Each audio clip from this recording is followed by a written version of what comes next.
Hello students, welcome to the e-learning class. Today we are going to start the first chapter of business studies, that is the nature and the significance of management. In this chapter we will cover the topic about the meaning of management, features of management, objective of management, is management is art or science. We will discuss this topic in this lecture. Clear? So before we all go into this topic, first we know what is the meaning of management. Meaning of management means to how to manage the thing to achieve the goals of an organization. Means it is an art of getting the thing done to the others with efficiently or effectively manner to achieve the organizational goals or a desired goal. Means here management is an art. Management is a art है जिसको हमने as a group activity में as a organisational goal को efficiently और effectively manner से achieve कर सकते हैं. क्लियर? तो मैनेजमेंट क्या है? Management is the process of getting the thing done to the other in a group activity with efficiently and effectively manner. तो हमने डेफिनेशन में क्या लिखा है? Management is a process of getting the thing done with the aims of achieving the goals. किसकी goals? मतलब जो organizational goals उसको गोल्स बोला गया. इफेक्टिवली एंड एफिशिएंटली, मतलब ये दो चीज बहुत ही इंपॉर्टेंट है management. Effectively means completing the job within the time period, or efficiently means no wastage of resource. Means we have to make a minimum wastage of resources with a low maximum utilization of resources and a no wastage of resources. Means we have to achieve the goals with the efficiently and effectively. A successful management must have an efficiently and effective workers. Then only the management will be success. So management is to make a pre-plan to how to achieve the desired goal. That is known as the management. Clear? So management it is an art. एक कला है जिससे हम किसी और के द्वारा work को अचीव कराएंगे उस ऑर्गेनाइजेशनल गोल को, not a personal goal. As a organizational goal within a time और with a low wastage of resources. That is known as the management. Means it's to manage the whole structure of the organization. How the workers will work, how to make a use of resources, how to select the employee for the right job, how to direct the workers, how to control the wastage. ये सब चीज बोला जाए management. तो management also perform the function of planning, organizing, directing, staffing and controlling. तो management का ये 4-5 functions भी है. That is planning, organizing, directing, staffing and controlling. Planning is management has to plan what is to be done, when and by whom it should be done. मतलब management का क्या है कि हम अपने जो गोल्स है वो कैसे करना है, किसके द्वारा कराना और किस तरह से करना है. That is known as the management. ठीक है? तो management is a premature plan to how to achieve the goal. Clear? That is known as the management.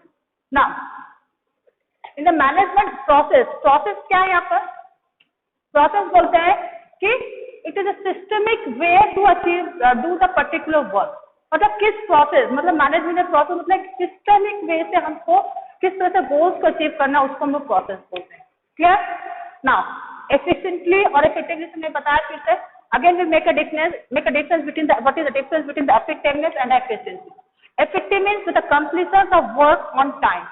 Effective means completion of work on time. Suppose a management has to given a particular time to complete the productions within that period. The worker must have to complete that work within that period of time. For example, if you have to make a production of 1000 units of goods within the 1 month, then you have to complete that particular 1000 units of production within 1 month. मतलब आपको उसी time period में आपको work को complete करना है, चाहे जितना भी रिसोर्स आप यूज करो, लेकिन आपको टाइम पे वर्क को कंप्लीट करना. That is known as the effectiveness. Means completion of job within the time. With आपको टाइम को क्रॉस नहीं करना, आपको उसी टाइम पर वर्क को कंप्लीट करना है. क्लियर? ना efficiency means it refers to the optimum utilisation of resources. यहाँ पर क्या बोला गया? एफिशिएंसी मतलब ऑप्टिमम यूटिलाइजेशन मतलब रिसोर्स को अच्छे से यूज करना. यहाँ पर कोई वेस्टेज ऑफ रिसोर्सेज नहीं होना चाहिए. मतलब कम पैसे में अच्छा प्रोडक्शन तैयार करना. यहाँ पर टाइम का कोई बर्डन नहीं है वर्कर्स को मतलब आपको रिसोर्स दिया लेकिन आपको कम पैसे में अच्छा प्रोडक्शन तैयार करना है, there is no matter of time consider. Effectiveness में क्या होता है, यहाँ पर आप अनलिमिटेड रिसोर्स यूज कर सकते हो, but you have to complete the work within the time. Clear?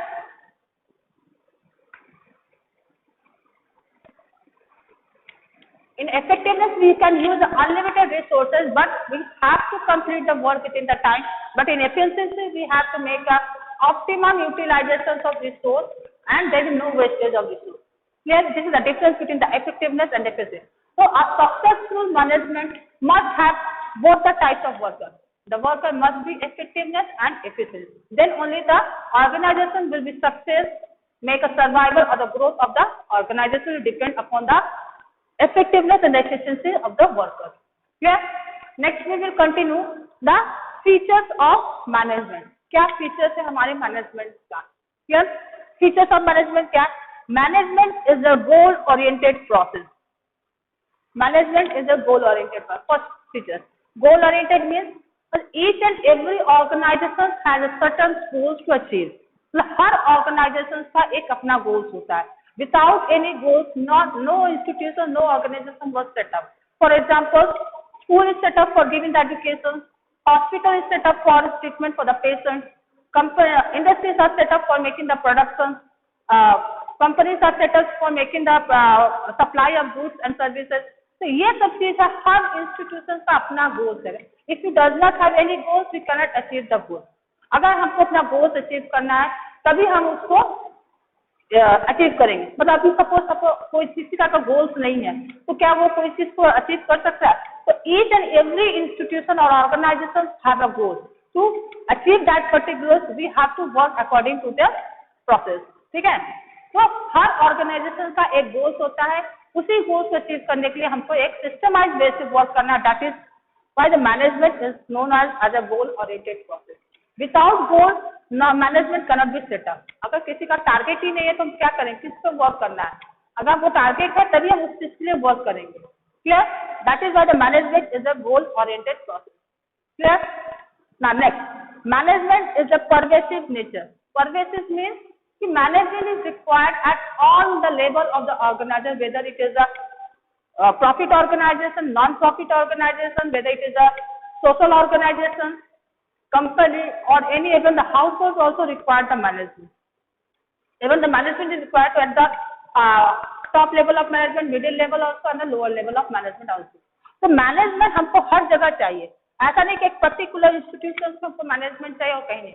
Each and every institution require the management. Without proper management we cannot function properly. अगर प्रॉपर मैनेजमेंट नहीं हो तो हमारा function properly नहीं हो पाएगा. हमारा जो सिस्टमाइज वे से अगर वर्क करेंगे तभी हम गोल्स को एज ए इजिली वे से अचीव कर सकते हैं. टारगेट जो हमारा है उसको दें. तो management is required in all the institution. मतलब हर इंस्टीट्यूशन से हमको मैनेजमेंट की जरूरत है. Clear? Now management is a multi dimensional. Multi dimensional मतलब कि मैनेजमेंट पर्टिकुलर किसी एक चीज पर नहीं होता. मल्टी डायमेंशनल मतलब हर चीज पर लागू होता है, चाहे वो वर्क हो, चाहे पीपल हो, और चाहे ऑपरेशन हो. So that is our management as a multi-dimensional is divided into work, management of work, management of people, and management of operations. तो मतलब मैनेजमेंट ऐसा नहीं किसी एक पर्टिकुलर प्लान वर्क को प्लान कर दिया बस मैनेजमेंट खत्म है.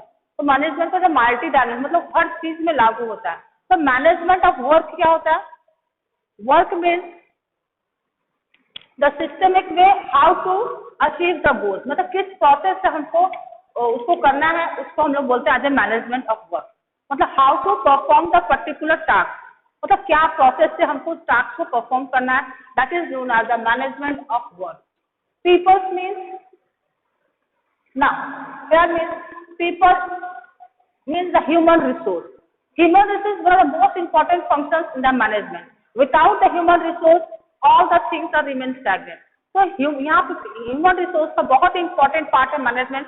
क्योंकि हमारा जो भी वर्क है, जो भी ऑपरेशन है, बिना पीपल्स के बिना वर्क नहीं हो सकता है. तो human resource is one of the most important function for the management. Without this we cannot achieve our goals और target.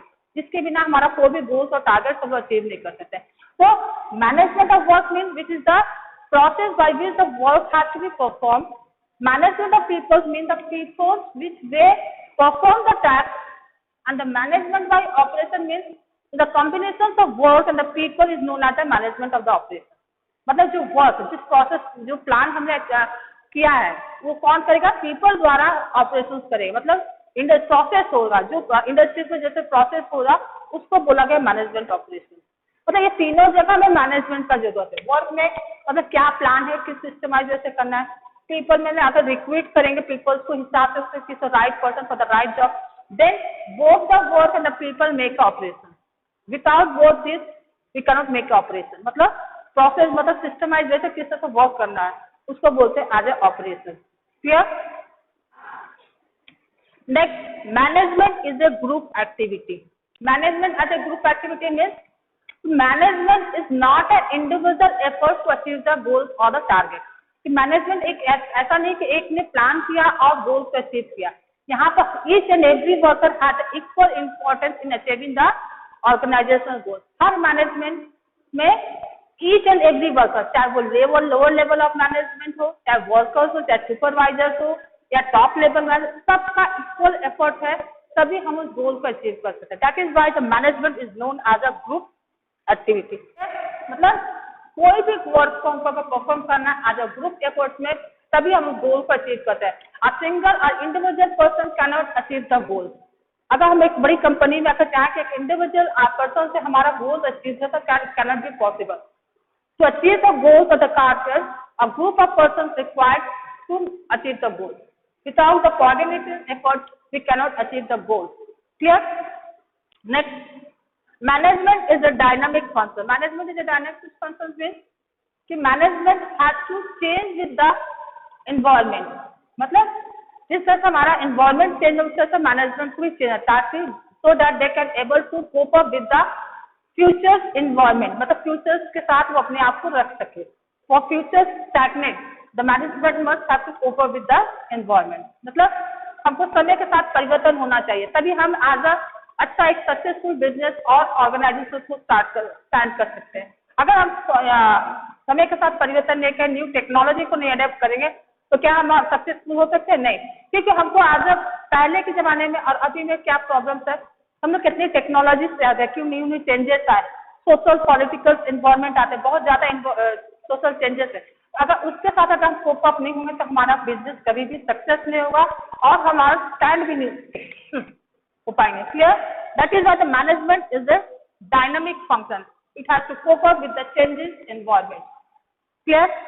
Next, management is the intangible. Intangible means it cannot be seen, it can be feel और touch. मतलब touch भी नहीं कर सकते, हम उसको सिर्फ फील कर सकते हैं। तो मैनेजमेंट का जो हमारा फोर्स है, जो हमारा वर्क है, इट कैनॉट बी सीन, मतलब वो दिखाई नहीं देता, but it can be feel. कहाँ पर फील होता है? When we get a desired result, when we achieve our result, when we achieve our goal, then we can know the management is a perfect management. Clear? कि management intangible क्यों है? क्योंकि management का हम लोग कभी उसका वर्क को देख नहीं सकते, फील नहीं कर सकते, देख नहीं सकते, सिर्फ फील कर। कब फील होगा?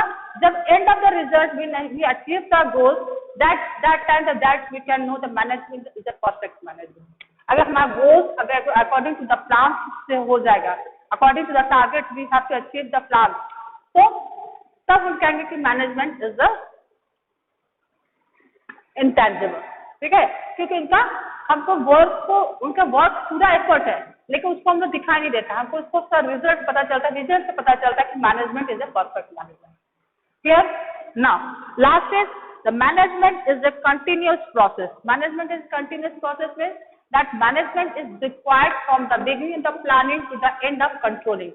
मीन्स मैनेजमेंट हमको प्लानिंग से स्टार्ट होता है और till stand with the controlling, और ये हर जगह लगता है। इट इज नॉट अ कि एक आप सिंगल टारगेट आपने अचीव किया, आपका मैनेजमेंट खत्म हो गया। First we have to make a plan, then we have to make a organising the resource, raw materials, then you have to recruit the staff, then you have to guide and supervise the workers, then you have to control the overall the resource. If you have any deviation, then how can you detect the deviation, how to overcome this deviation? That is all functions required in the management. That is why the management is a continuous. It is not a single process that once the management we have made, the process is come to end. It is continuously activity. मतलब ये लगातार चलते रहता है, ऐसा नहीं कि आपने प्लानिंग कर लिया आपका प्रोसेस खत्म। मैनेजमेंट एक बार प्लानिंग किया, फिर ऑर्गेनाइजिंग हुआ, फिर स्टाफिंग टाइम, मतलब सर बहुत एक गोल अचीव हुआ, दूसरे गोल के लिए बढ़ना है, ये होता है manager. That is why the management is called a continuous flow. Clear? So these are the 6 features of management. That is, management is a goal-oriented process. Management is a pervasive. Management is a multi-dimensional. It is a group activity. It is a dynamic. It is intangible, or it is continuous process. Clear? Now, next topic, that is objective of management. What is the objective of management? मतलब management का क्या उद्देश्य है, किस process से वो setup होता है. So there are the basically 3 objectives of management. That is the organizational objective, social objective, and a personal objective. These are the 3 objectives of management. First we will discuss about the organizational objective. Organizational objective means every worker has to be work according to the organizational goal. मतलब जो organisation का goals होगा उसके हिसाब से worker को पढ़ना, not for the personal goal. अपने पर्सनल टारगेट के लिए हमको वर्क नहीं करना है. We have to work for the organisation goals. तो ऑर्गेनाइजेशन गोल्स क्या है? There are 3 basic organisation goals. That is the growth, survival and the profit. These are the 3 main organisation goals that is depend upon the organisation objective. मतलब एक organisation objective का क्या है कि हम अपनी कंपनी में प्रॉफिट करना है, सर्वाइव रखना है, फिर उसका ग्रोथ भी करना है, डेवलपमेंट भी करना है. That is the organisational objective. Clear? Next, social objective. तो सोशल ऑब्जेक्टिव क्या है? along with the organizational goals, a businessman or a company or any organization has to be focused on the social objective, that he has to maintain the social environment. He has to provide a fair quality of goods and services to the people. Does not only have the organizational goals to achieve the profit. He has to also serve the society. He has to provide the goods at a best quality at a reasonable price. ठीक है? ऐसा नहीं कि organisation का सिर्फ अपना goals को satisfy करना सोशल गोल्स है. अगर क्योंकि we the people live in the society, we have to be part of our society. हम अगर सोसाइटी में वर्क करें तो हम as a part of society, क्योंकि अगर इन्वायरमेंट को कुछ नुकसान तो वो हमें भी नुकसान. तो we must have the social objective, that is serve the society with a better quality of goods and services, reasonable price, see the environment is polluted और नॉट. ये सब हमारा सोशल ऑब्जेक्टिव की आगे चल के फ्यूचर में हमारे जो प्रॉब्लम्स ना हो. And the last is the personal objective. Personal objective means once the organizational goals and the social objectives are fulfilled, the organization has to focus on the personal objectives of the worker. The personal objective means that he has to provide the fair remuneration to the employee. मतलब अपने employ को as a reasonable और fair remuneration salary दे ताकि उनकी basic life standard of life living बढ़े. ठीक है? He have to provide better working condition. Better working condition भी प्रोवाइड करना है ताकि उनको वर्किंग करते समय कोई प्रॉब्लम्स ना हो. ठीक है? Clean drinking water, provide electricity, proper electricity, arm and ammunition while working. मतलब जो वर्किंग करते समय उनकी पूरी प्रोटेक्शन करना है, हेल्थ के बारे में देखना है, सैनिटेशन के बाद देखना है कि वहाँ गंदगी ना हो. So all are the personal objectives of the organization. These are the 3 main objectives of the manager. Manager must look all these objectives. Organizational objective भी देखना है हमको, social objective भी देखना और personal objectives भी देखना है. Clear? So let's begin with the next topic, that is whether the management is an art or a science or a profession. So the debate comes here whether the management is an art, science और profession. क्या management को art कहा गया है कि science कहा गया है कि प्रोफेशन? तो first we know what is the definitions of art, what is the definition of science and what is the definitions of art. Then only we can to know whether the management is a science और a art और a profession. Clear? तो first we know what is the definition of art. Art का definition क्या? Art can be defined as a systemic body of knowledge which requires skills, creativity and a practice to be perfection. मतलब क्या है? Art एक systemic body of knowledge, मतलब एक knowledge है जो हमारे स्किल्स, क्रिएटिविटी और प्रैक्टिस को परफेक्शन बनाने के लिए जरूरत है. ठीक है? ये हुआ definition of art. Because art is a systemic body of knowledge which requires skills and the creativity to make a work perfection. हमें वर्क को परफेक्शन बनाने के लिए हमारे आर्ट्स की जरूरत है, स्किल्स की जरूरत है, creativity, then we can know other to know. तो ये सब क्या फीचर्स हमारे मैनेजमेंट में है? Management, yes, management has the art of getting the change done to the others with efficiently manner. मतलब मैनेजमेंट क्या है? एक आर्ट है जो किसी और के द्वारा वर्क को गोल्स को अचीव कर रहा है। तो ये है management is an art. So management is art. We have to know whether art, all these features are come in the management or not. So as a management as a art, क्या हमको ये features हमारे management में आ रहा है? Yes, all the features have to come in the management because management is based on theoretical knowledge. हमारा जो management है वो theoretical ना था। Art is also based on the theoretical knowledge. हमारा art का एक theoretical knowledge से based है। Clear? It is personalized applications. ये personalized application मतलब ये particular individual का efforts बता रहे, skills बता रही है, creativity to make a work. मतलब हर individual का एक अपना work होता है, skills होती है, creativity। यहाँ पे एक personalized application हर एक particular individual के skills और creativity को बता रहा है। Clear? एक personal application एक individual की application creativity work को दिखा रहा है कि आज वर्कर कैसे वर्क को परफॉर्म कर रहा है। ये फीचर्स का आर्ट का, ठीक है। It is based on the practice and the creativity. और आर्ट क्या होता है हमारा, किस पे बेस्ड होता है? Practice and creativity. मतलब जितना हम अच्छा प्रैक्टिस करेंगे उतना वर्क हमारा अच्छा होगा। ये आप लोग भी जानते हैं, as we work much harder we get better result. जितना वर्क हार्ड करेंगे उतना अच्छा रिजल्ट। तो हमारा आर्ट किस पे बेस्ड है? It is based on the practice and it was based also on the creativity। मतलब creativity पर depend करता है as an art। That is that management is also known as the art। तो इस base पर हम बोल सकते हैं कि management is considered as an art। Clear? Next we will come whether the management is considered as a science or not। Yes, management, whether management is a science or not। अभी तक तो हम लोगों ने आर्ट का definition था, उसका feature.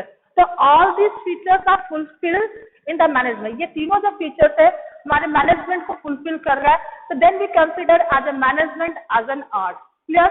Now next we consider whether the management is a science or not. Before we go into the features of the management as a science, we first know what is the definition of science. So what is the definition of science? Science, it can be defined as a systemic and organizable body of knowledge based on logical, observe, finding the facts and the events। Means science क्या है? Science किस पे based होता है हमारा? Systemic and organiser. मतलब एक systemic वे से हमको अगर किसी भी प्रोसेस को करना है वो साइंस में आता है। साइंस में कोई भी पार्ट चीज करता है, हम ऐसा नहीं कि किधर से भी यूज कर ले, वो एक सिस्टमाइज प्रोसेस से हम लोग वर्क कर सकते हैं। वो हमारा ऑब्जर्वेशन, हम ऑब्जर्व करने के बाद ही हमको कर सकते हैं। फैक्ट और इवेंट्स पे डिपेंड होता है साइंस। साइंस मतलब हर चीज एक प्रैक्टिकल नॉलेज है जो हमारा एक्सपेरिमेंट और इवेंट्स पे डिपेंड करता है, उसको हम लोग साइंस कहते हैं। आर्ट में क्या है कि क्रिएटिविटी एंड स्किल्स, मतलब स्किल्स मतलब जितना एफर्ट लगाएंगे उतना अच्छा वर्क कर। लेकिन हमारा साइंस क्या है? It is based on the knowledge and the logical. मतलब एक्सपेरिमेंट और इवेंट पे बेस्ड है हमारा, फैक्ट पे बेस्ड है। मतलब हर चीज सिस्टमाइज वे से।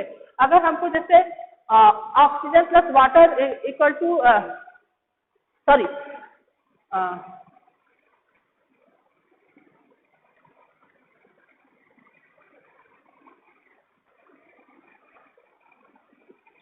तो हमारा जो था ये knowledge based on logical observe and finding the facts in the event. मतलब हमारा जो है कोई भी ऑब्जर्वेशन करना एक सिस्टमाइज प्रोसेस से करें तभी हम इसको एज अ साइंस कंसिडर कर सकते हैं। Clear? Now features of the science क्या है? क्या फीचर्स हम लोग इंक्लूड करते हैं मैनेजमेंट में एज अ साइंस? जाके it is based on the principles. Science में क्या था? हमारे सर्टेन प्रिंसिपल्स होता है, उसी बेस पे हमारा वर्क होता है। जैसा प्रिंसिपल्स है हम लोग अलग कुछ नहीं यूज करें। कोई भी रिएक्शन तो जो रिएक्शन हो रहा है उसी को हम लोग यूज करें, अलग से नहीं। तो management as a science it is based on the principles. ठीक है? It is based on the repeated experiment. मतलब एक्सपीरियंस बार हर बार रिपीटेड करते उसी पर हमारा साइंस डिपेंड होता है। So management is also based on the repeat. Management has also a certain principles in which we have to work to perform the work. ठीक है? उसको हम लोग मैनेजमेंट बोलते हैं। Now last feature is it is universal validity. Universal validity means science हम लोग जो प्रिंसिपल्स शुरुआत में स्टार्ट करते आज वही प्रिंसिपल्स एप्लीकेबल हो रहा है। यहाँ पर कोई चेंजेस नहीं हो रहा है। मतलब जो प्रिंसिपल्स हम लोग एक बार हो गया है आज फिक्स, वही प्रिंसिपल्स एप्लीकेबल हो रहा है, वही मतलब कुछ चेंजेस है।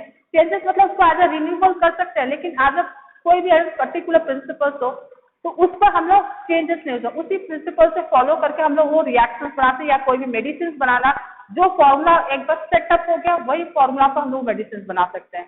ठीक है, ये चीज होता है। तो ये पूरा सिस्टम इज फॉलो हम लोग मैनेजमेंट में भी करते हैं, क्योंकि management is also based on principal.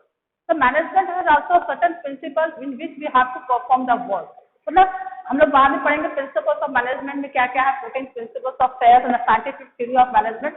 लेकिन ये हमारा साइंस के बारे में बता कि ये सर्टेन फीचर्स है जो मैनेजमेंट फुलफिल कर रहा है, that is why the management is also considered as a science. Clear? Now next, that is whether the management is a profession or not. So before knowing the whether management is profession or not, we know what is the definition of profession. So professions का क्या definition है? Profession can be defined as an occupation backed by the specialized knowledge and the training.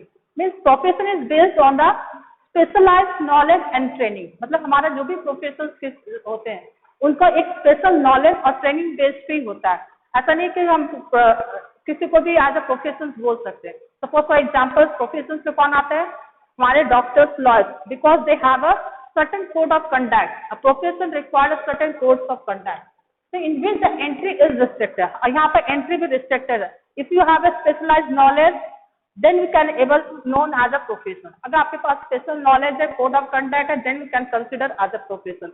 और यहाँ पे entry भी हमारा restricted है। ठीक है, it is a well defined knowledge, मतलब एक वेल डिफाइंड नॉलेज है, without knowledge we cannot be considered as a profession. तो मैनेजमेंट का प्रोफेशन कहा गया कि नहीं? तो management is not a full-fledged profession, it is a half-fledged profession because management is also required certain knowledge and code of conduct and restrictions of entry was also there in the management. क्योंकि हर management accountant हो या कोई भी sales department sorry, तो उनको ये पूरे special knowledge और कोड ऑफ कंडक्ट जरूरत, तभी वो प्रोफेशन में इंक्लूड हो सकता है। क्लियर?